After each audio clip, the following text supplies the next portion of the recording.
What the fuck is cracking, people? It's your boy Ellis, the host of Homies Podcast. We are back here with another dope-ass episode for y'all. For all the people that have already subscribed to the page, I appreciate you. I love you.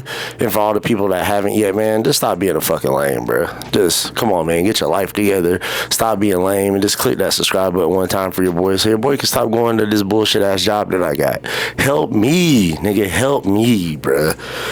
And again, man, if you ain't gonna subscribe to the page, you ain't gonna repost my shit, it don't matter. Because I still love y'all, and we gonna make it, like my nigga JD Kiss say. So we ain't even tripping. So this week, I gotta get right into it, man, because there's a lot of dope shit that went down, and I gotta get through all of it. So y'all fuck with your boy. So first, just want to start off at this weekend, man, was so goddamn dope, man. We got me and my girl pulled up to this event called Home is Where the Heart Is event that was at Tempe Skate Park that was hosted by the homie Gary Rogers, bruh. And I hope he was dope as fuck, just by the way. He was funny as shit on the mic. And also shout out to Deshaun Jordan, man. He is a local skater out here in the Valley, bruh, that's doing big things, and he was out there ripping shit up. And I got some dope interviews that's on post later. I also posted a reel about it. If y'all haven't, go to my page, go check that, go hit the like, repost the shit, because the shit was hot fire like Dyline and them. The energy was dope, bro. The energy was so dope. People out there, I don't know. I don't go out and I don't get the time to be around a lot of young folks because, you know, I'm getting older and shit, and I don't be doing young people shit. I kind of be, you know, in my age group. So it was good to go out, go fuck with the community, go see the younger people out there doing shit that I would never try in my life because, you know, I'm from the South, bro, and we don't be fucking with skateboarding like that from the South. Like, there were no skate parks in North Carolina where I was from. We didn't do shit like that.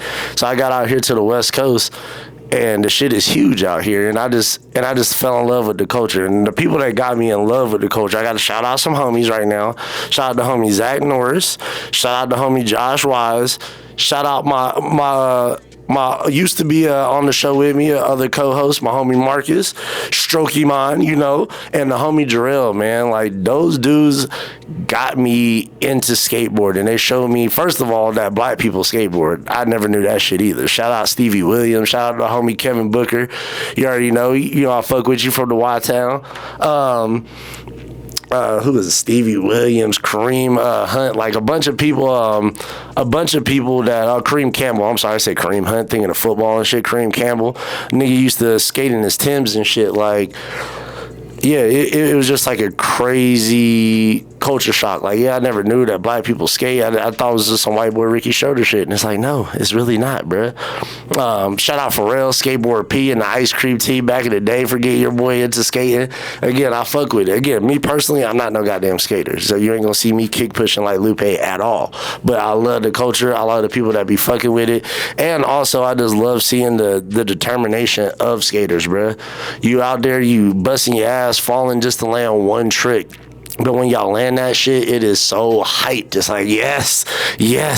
So I love seeing that, man. And again, it puts more life into me to want to do more shit, even with the podcast, man. So for everybody out there who's out there doing y'all thing, man, for all the young folks out there doing the tricks and everything, y'all dope as fuck. And again, thank y'all for putting on events like this because we need more positive shit like this. And also, shout out to the two homies, Jeremiah and Jesse, that I got to interview. And again, go check their page out. Go check what they said. Because, again, those interviews was dope as fuck. And y'all gonna see those posted on the page later and shit. So, of course, man, I couldn't go on without saying Happy Black History Month, people. And for all my white folks watching this shit, if y'all ain't racist, next time you see your black friends, man, give them $1,000. You feel me? If you ain't racist, but if you racist and that's how you roll, then, hey, don't do the shit. You feel me? Hey, because we ain't gonna get our reparations, so we got to get it one way or another, man. Help us out, bro. Help us the fuck out, bro. But Black History Month, again, I always feel some type of way when this shit come around because, again, it's February. Y'all gave us the shortest month of the year. Don't like that shit. Don't like it at all. But also, there's some things about Black History, man, that, I wanted to talk about. Some things in Black history that be going on. Again, I don't know about y'all, I'm a big TV fan. I love TV shows. I love watching movies. And have y'all ever noticed, again, of course I noticed, that all the black shows that are positive get cut off quick than a motherfucker? Have y'all ever noticed that? Starting with back in the day, I'm pretty sure I talked about this on a previous episode of the Homies Podcast, why I don't fuck with Friends. So first of all, anybody that, likes to show Friends or whatever, that's cool for y'all, but let's just be real. The show is cornier than a motherfucker. It's not funny, and I don't know how this fucking show got 10 goddamn seasons. Now, before all the people get in my comments, they be like, oh my God, he's racist. It's a white show. What is it? It has nothing to do with that. The Office is a white show, and The Office is funnier than a motherfucker. So, no, it has nothing to do with that. The shit just sucks. And also, the fact that you had to stop one of my favorite shows of all time, Living Single, so that shit could live on. I just don't like it. And again, anybody that's watching this don't know what Living Single is. It's a show starring Queen Latifah, and it has basically the same background as Friends. They're in New York, friends, successful, living in the city, just trying to figure shit out. And I don't like that. Anything that's positive for black folks, they just try to cut it off. Like I said, different world is the reason why I went to college. Really wasn't my parents. They're just seeing that show and making it seem so normal to do so.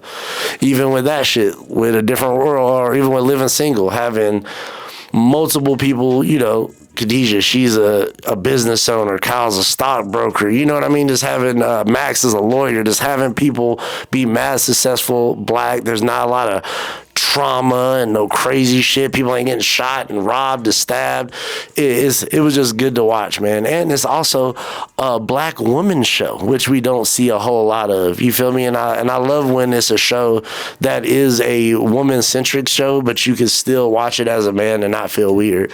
Like Living Singles like that. I feel like Insecure is like that. Real dope-ass shows, man. And we need to see more of these, man. Y'all stop greenlighting these whack-ass corny shows that ain't funny and cutting off my great black shows. Even something back in the day. Do y'all remember fucking Smart Guy? Do y'all remember that show? I remember that shit, man. I love that goddamn show. A single black man raising 3 kids, and all of them are talented. None of them have a police record. One's a genius. Yvette was smart as hell. And Marcus, this nigga was a musician. And he was dope at it. And also, if y'all know something about Smart Guy, and just a little fun fact, again, Black History Month, shout out my man Jason Weaver, man. One of the dude that played Marcus, the brother on Smart Guy. He also did all the singing parts on The Lion King, the original Lion King. I don't know if y'all remember that shit. He did all the singing parts during the movie. So go back, watch that. Shout out my man Jason Weaver. He was dope as fuck for that, bro. And yeah, man, can we just please get more positive black shows on TV? I'm tired of seeing, like, ratchet shit and, you know what I mean, like, people just on there fighting, flavor of love and all that type of reality shit. We don't need none of that shit, bro. Can we get some more positive shit out here, bro? So, talking about some more shit from my childhood that has been bothering me, and I just been following lately, and kind of thought it was funny. Well, it's not funny because the allegations aren't funny. Just with the person, this shit kind of doesn't surprise me. So, who else in the 90s grew up being like a wrestling fan? You know your boy was. I got some of the people on my wall: Stone Cold Steve Austin, The Undertaker, the real shit, WWF. That's what I fuck with. Not WWE, not this new school shit. WWF, World Wrestling Federation. And the guy that was the head of all that shit was none other than Vince McMahon. I know y'all know Vince McMahon. I never even fucked Vince McMahon, even back in the day, even with the character he played, even in the wrestling world. I was like, I don't fuck with this nigga. He just seems weird as shit. And I especially don't fuck with him after this clip. Keep it up, I'm a nigga. Yes, y'all seen it. Nigga calling people niggas and all types of shit. I almost didn't fuck with John Cena either for fucking doing that scene. I was just like, what the fuck? What made y'all think that shit was cool or we should put this shit on TV? It was very weird, bro.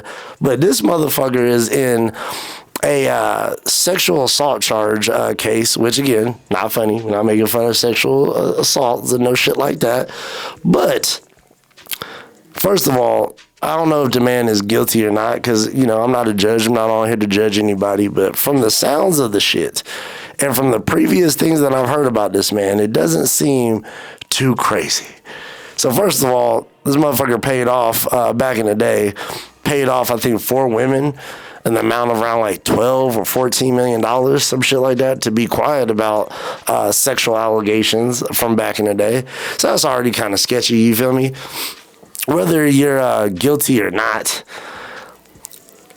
yeah, I mean, I don't know. Maybe again, because I'm not rich enough and I never had these issues. But if I didn't do shit, I ain't paying nobody shit, not even a cent. Because paying somebody something to me makes it feel like I did something. So it's just a bad look.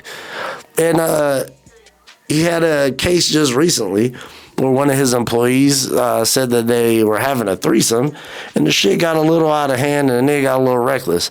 Now, this next statement that came out threw me all the fuck off, and I was just like, what the fuck is going on? They said they were having a threesome, and this nigga Vince McMahon just proceeded to take his butt cheeks out, put it over the bitch's head, and just take a shit right on her forehead, bruh. Just plop, plop.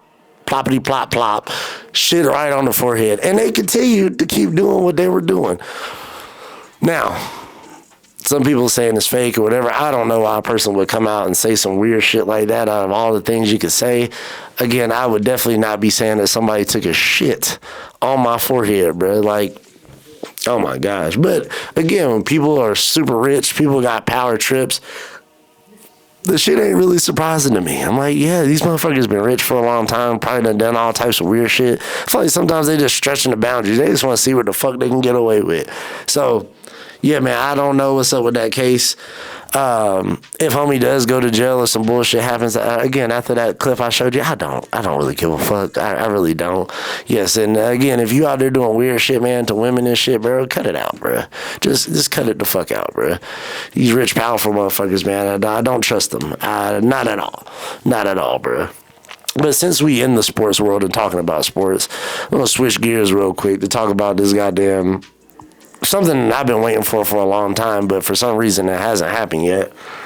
Bud Crawford and Canelo, man. The boxing world, bro. We want to see it. I want to see it. I'm sure y'all want to see that shit. Because I feel like if this fight goes off, it's going to be one of the biggest boxing tickets that we've seen in a long time. First of all, I've been just wanting to see Bud fight again after this last fight with Earl Spencer. He beat the goddamn bricks off of Earl Spence. And again, I feel bad. Again, Earl Spence is a great boxer, but it just seemed like it was an amateur fighting a professional watching that last fight. That man, Bud, was a tactician in that motherfucker. Just in and out, bob and weave, pop, pop, just sticking the shit out of homie. But I knew it was going to be bad. I told you on one of my old podcasts, I told you it was going to be bad. As soon as I saw that motherfucker come out dolo just with Eminem by himself, no security, nobody else, I was like, this shit is about to get ugly. And it did.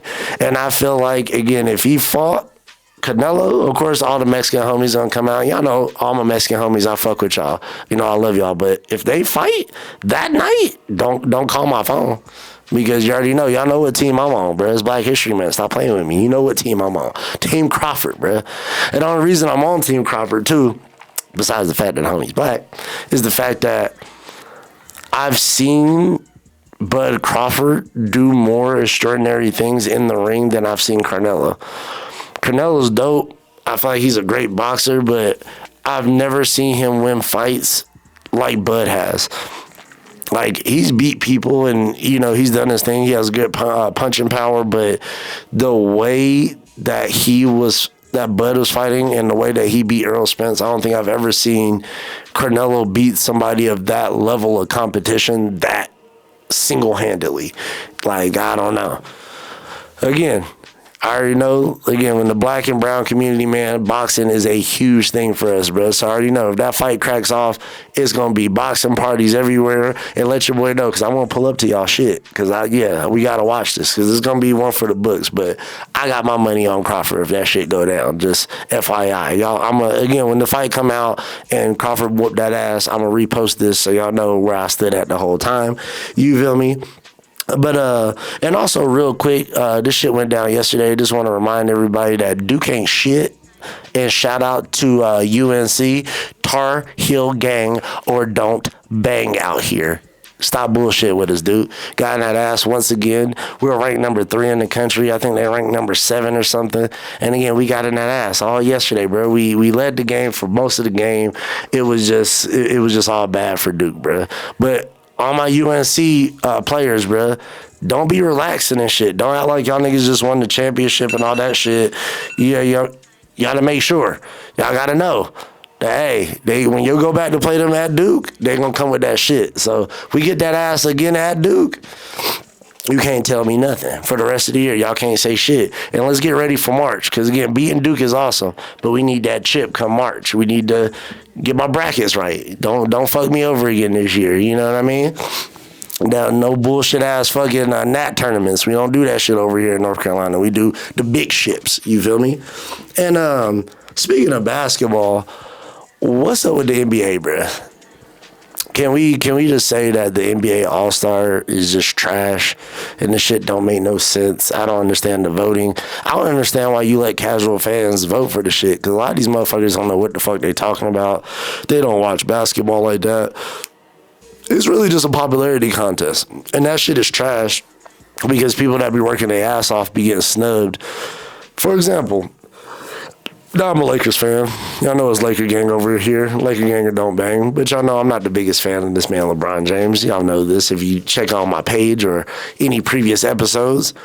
And I have no idea why the fuck LeBron James and Anthony Davis is in the All-Star game. But we got people like De'Aaron Fox from the Kings, and he didn't even make the All-Star game. Well, by the way, better record and better stats for the most part than LeBron and motherfucking and AD.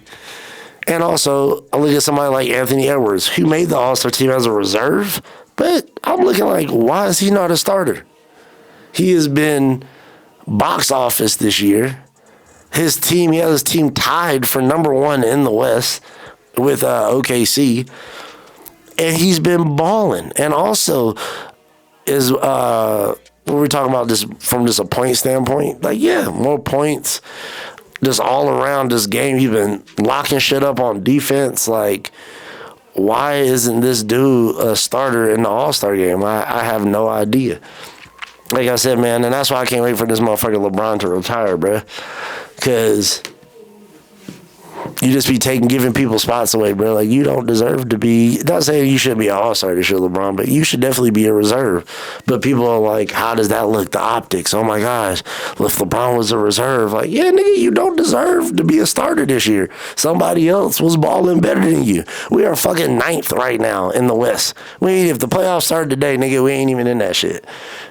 But these people that got their teams in 5th place, tied for number 1, they ain't make it, or they're reserve, and they got better stats. Shit don't make no sense. Even a motherfucker like Paul George. I fuck with Paul George. But should he be over like Anthony Edwards or Fox? Fuck no. So again, man, I don't know who's out here doing this voting, and I don't know how they get it set up or how they pick the starters, but the shit is atrocious. And y'all need to change that shit next year because I hope it's an actual game. I don't know if y'all be watching this shit, but I don't want to see motherfuckers not play defense, just running up and down the court, just dunking on each other back and forth. I want to see a real game, bro. The All-Star game is supposed to be the world's best pickup game ever, bro. We are supposed to see the best of the best going at it, and I mean going at it. But I feel like a lot of these dudes now, they're like, oh, the All-Star weekend is like a break. It's like a vacation for us. We're supposed to be chilling. And I think that shit is trash. Fuck no. Go out there and go hoop, bro. Go get the people what they want. We want to see a good show, bro. And also, Steph, don't lose, bro. Steph had a 3-point contest with Sabrina, it's a lady in the NBA. They supposed to be going back and forth in the 3-point contest. And I ain't gonna lie. She got stroked, my nigga. She can pull that motherfucker. And I'm telling you, Steph, that's gonna look really bad on the resume, my nigga, if she get that ass beat by her in the All-Star weekend. Don't do that. The memes are gonna go up, bro. You gotta blow her the fuck out, bro. Cause I can already see all the WNBA players and shit tweeting like, yeah, that's why we need more respect. That's why we need more money. Calm the fuck down, bro. No. But we'll see how that crack off, bro. Like, I think it's going to be a good one. But, again, man, let's make the All-Star game competitive, bro.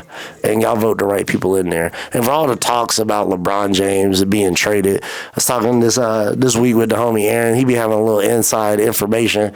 And he was like, yeah, man, there's talks that, LeBron might get traded. And I was just like, I don't see that shit, bro. Nah. It's like, first of all, Kyrie talking about him coming to the Mavs. Now, if Kyrie was the man on the Mavs, I would believe this shit a little bit more. But he's not. Luka is that guy.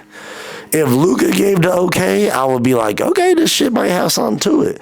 But I don't know if Luka want that shit come down. Because, again, if LeBron comes to your team, y'all win a championship, you know who's going to get all the credit. Luka, it ain't going to be you. It's going to be LeBron. Hey, man, LeBron James. So, yes, that's why people don't want that motherfucker to be on this team, because no matter how good or bad he plays, you're going to take all the credit.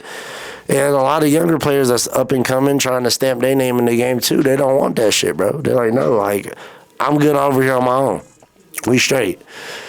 And also, I don't think that'll be good for his image and reputation. Like, first of all, if you do that shit, I hope you know, anytime you come back to L.A., niggas are about to boo the shit out of you.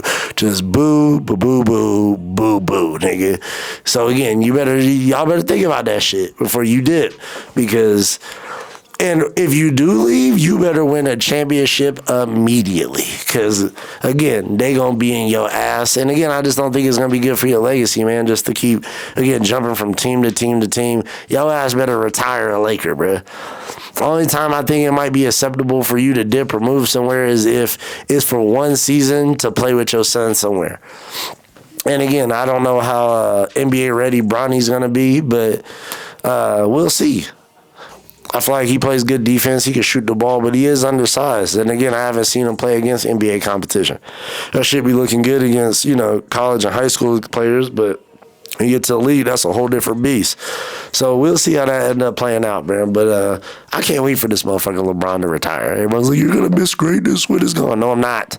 No, I'm not.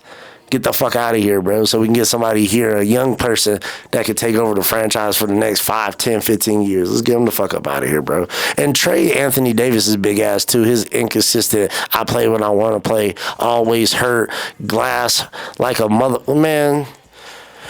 Oh, don't get me started, bro. Get rid of that motherfucker, too, though. You already know, man. In the NFL... What can I say, man? Everybody be talking about the NFL and the Super Bowl and it's scripted and all that. Hey, man, this is one thing I be saying. I be believing that the NBA and the NFL, I believe that some of the shit is scripted. I believe that people be having to fix in on the shit. But for all the people out there that be like, it's scripted, it's scripted. Do you know the script, nigga?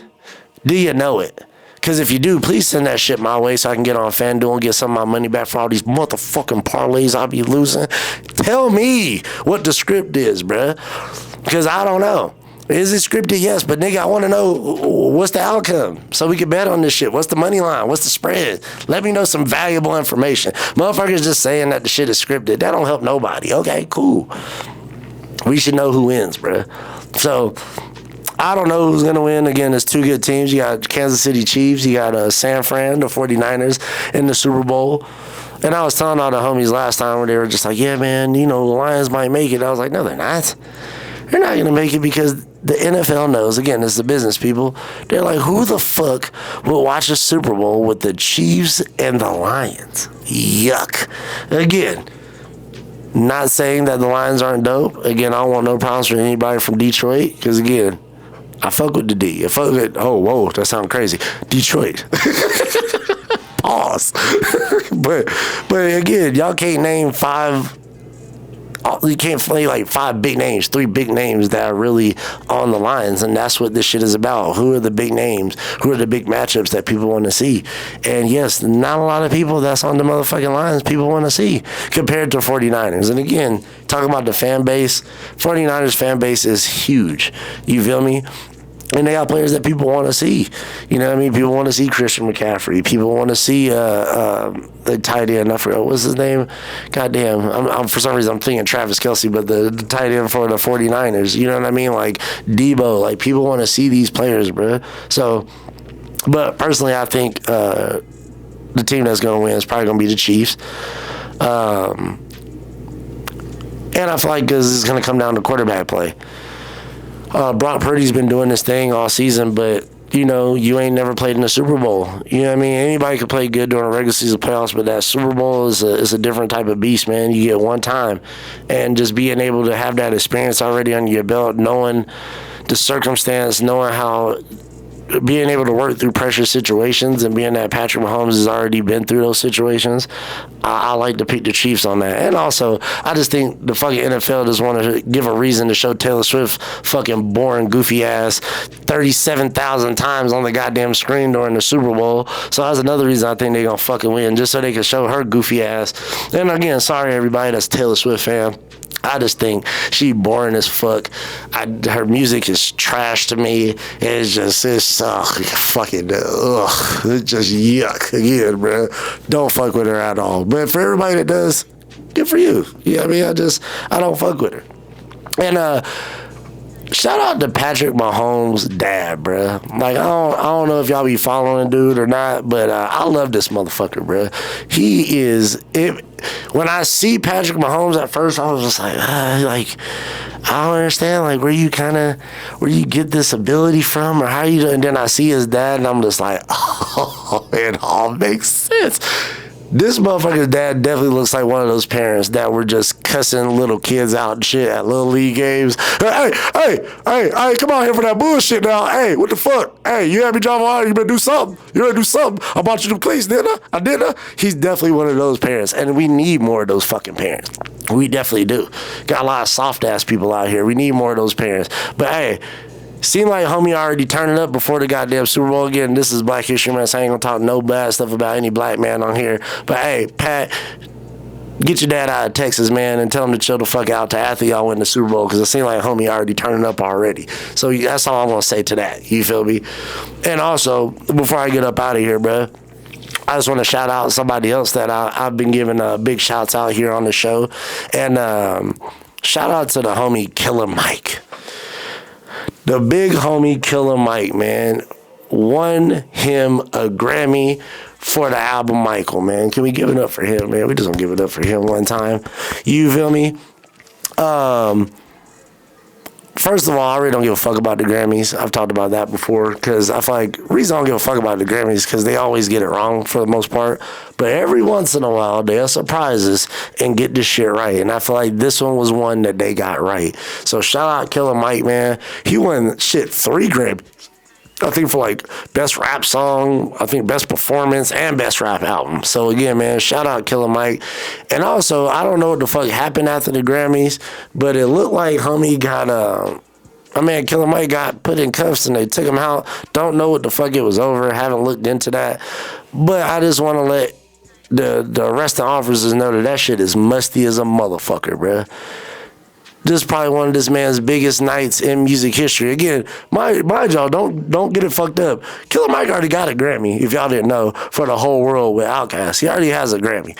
But this is him as a solo artist getting a Grammy, and I feel like they're kind of just trying to tarnish the man's night. You know, let him shine. Whatever shit going on, he ain't no goddamn felony. Nigga ain't no Chapo. Y'all could have hollered at him tomorrow and figured that shit out. Y'all don't have to do that to him, man. But again, man, the South got something to say, and shout out to my man Killer Mike. I love you, man. Keep making that dope-ass music for us to ride to. And again, I got to get the fuck up out of here. But again, man, I love y'all. Go subscribe to the page. Hit the Homies Podcast. And also, I just want to give a big shout out to my girl, Saina, my baby. I love her. She was out there at the Tippy Skate Park this weekend, and she got goddamn injured. She got a skateboard right to the motherfucking leg, had a big-ass bruise on her shit, and she still recorded shit. Still got the dope-ass shots by any means, bro. She was out there on some Rough Rider shit, so I love you, babe, and thank you for taking the moments out there for us.